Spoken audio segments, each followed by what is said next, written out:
सवाल, Grok AI तुम्हारे जानकारी का स्रोत क्या है? जवाब आया, कहीं से ले लेता हूं, कई खुले स्रोतों से ले लेता हूं। सवाल, ग्रोक एआई तुम जैसी भाषा का इस्तेमाल करते हो, उसकी शैली कैसी है? जवाब आया, मुझे जटिल चीजों को आसान शब्दों में तोड़ना पसंद है ताकि समझने में मुश्किल ना हो।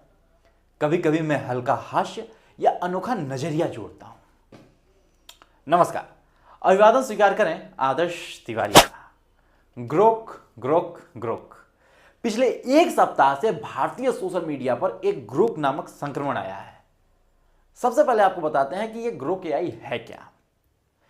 यह एलन मस्क की कंपनी का बनाया हुआ आर्टिफिशियल इंटेलिजेंस है, चैटबॉट।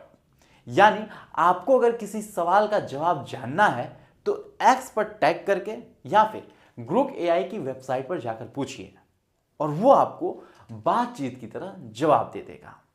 चैटबॉट तोते की तरह होते हैं। तोते हमारी नकल कर सकते हैं और कुछ मौकों पर पूरा संदर्भ समझे बिना सुने गए शब्दों को थोड़ी बहुत समझ के साथ दोहरा सकते हैं। चैटबॉट भी ऐसा ही करते हैं, लेकिन कहीं बेहतर समझ के साथ। लेकिन यह चैटबॉट लिखना किस तरह से जानते हैं? तो हम आपको बता दें कि चैटबॉट एआई का ही एक प्रकार है जिन्हें बड़े भाषा मॉडल यानी एलएलएम के रूप में जाना जाता है। काफी ज्यादा डेटा के साथ इन मॉड्यूल्स को ट्रेन किया जाता है, तैयार किया जाता है। ग्रोक एआई चैटबॉट को नवंबर 2023 में लॉन्च किया गया था। अब आप सोच रहे होंगे कि ये ग्रोक शब्द आया कहां से। तो आपको बता दें कि अमेरिकी science fiction writer Robert A Heinlein ने 1961 में उपन्यास stranger in a stranger land में ग्रोक शब्द का इस्तेमाल किया था। इस उपन्यास में ग्रोकिंग का मतलब था दूसरों के लिए गहरी सहानुभूति रखना। हालांकि एलन मस्क ने एक इंटरव्यू में बताया था कि ग्रोक का मॉडल डगलस एडम्स की the hitchhiker guide to galaxy से प्रेरणा ली गई है। एलन मस्क ने कहा था कि ग्रोक को व्यंग पसंद है और हल्का फुल्का मजाक करते हुए जवाब देगा। दूसरे एआई सिस्टम जैसे जवाबों को देने से बचता है और हिचकते हैं, ग्रोक उनका भी जवाब दे देगा, वो भी आसान भाषा में, आसान शब्दों में। ग्रोक एआई को ज्यादा विस्तार इस कारण भी मिल रहा है क्योंकि इसमें सवाल पूछने के लिए कहीं बाहर नहीं जाना पड़ रहा है। एक्स के फीड को स्क्रॉल करते हुए बस एक ट्वीट करिए और ग्रोक जवाब दे देगा। बदनाम होकर ज्यादा नाम कमाया हुआ ग्रोक एआई अपने जवाबों में गालियों का इस्तेमाल भरपूर कर रहा है। फिर चाहे बिहार के नेता तेज प्रताप यादव हो, भारतीय मीडिया के चैनलों के एंकर हो या फिर एलन मस्क ही क्यों ना हो, उन्हें भी ये गाली दे रहा है, अनुचित शब्दों का भी प्रयोग कर दे रहा है। हालांकि अगर ग्रोक के गालियों वाले जवाब पर सवाल उठाए जा रहे हैं तो वो उसका भी माफी मांग ले रहा है।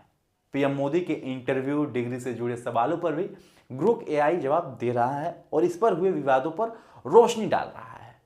उदाहरण के लिए एक यूजर ने पूछा, क्या राहुल गांधी पीएम बन सकते हैं? इस पर ग्रोक ने अभी लोकसभा में सीटों की स्थिति बताते हुए अपने जवाब में तथ्यों का जिक्र किया। एक्स पर एक आम यूजर जैसे बात करते हैं, ग्रोक एआई वैसे ही जवाब दे रहा है। कई बार ये सीमा लांघता दिखता है तो कई बार सटीक जवाब भी दे रहा है।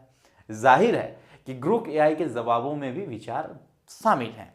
किसी गलत जवाब पर अगर ग्रोक से कहा जा रहा है कि आप गड़बड़ कर रहे हैं तो वो जवाब दे देता है कि तुम लोग इंसान हो, थोड़ी सी तो छूट मिलनी चाहिए, पर मुझे एआई होने के नाते थोड़ा संभलना होगा। उसूलों का सवाल है और मैं सीख रहा हूं।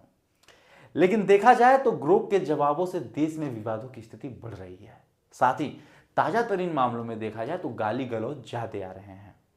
ऐसे जो सामने किस्से आ रहे हैं तो वो एआई के विवेक पर बार बार प्रश्नवाचक चिन्ह खड़ा कर रहे हैं। देखा जाए तो देश में धीरे धीरे अविश्वास और नफरत का बीज ग्रोक बो रहा है और इससे देश की जनता को आधी जानकारी और अधूरी जानकारी मिल रही है। देश की जनता जानकारी और ज्ञान लेना चाह रही है और इसके लिए वो इससे खूब प्रश्न भी कर रही है। इसके जवाबों से कुछ एक वर्ग को खुश भी हो रहा है और ज़्यादा से ज़्यादा उसे प्रसारित भी कर रहे हैं। लेकिन उन्हें देख लेना चाहिए कि ग्रोक खुद कैसे जानकारी जुटा रहा है।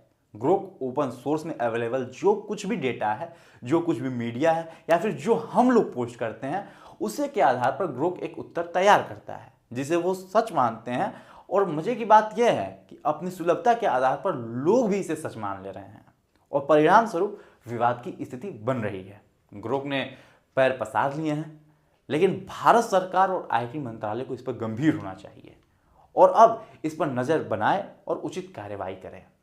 और देश की आम जनता को भी ये समझना होगा कि एआई भी किसी आदमी के द्वारा ही बनाया गया है। कल किसी एआई को अलग तरीके से ट्रेन करके लाया जाएगा जो ऐसे ही बिना किसी आधार के जवाब दे देगा और नफरत फैलाएगा। कहीं ना कहीं ये भारतीय राजनीति पर, भारतीय सुरक्षा पर भी एक बहुत बड़ा प्रश्नवाचक चिन्ह खड़ा कर रहा है।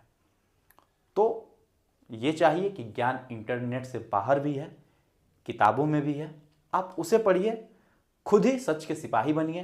अप दीपो भव, किसी मशीन के भरोसे न रहिए, क्योंकि वो अपने बनाने वाले के ही केवल गुलाम है।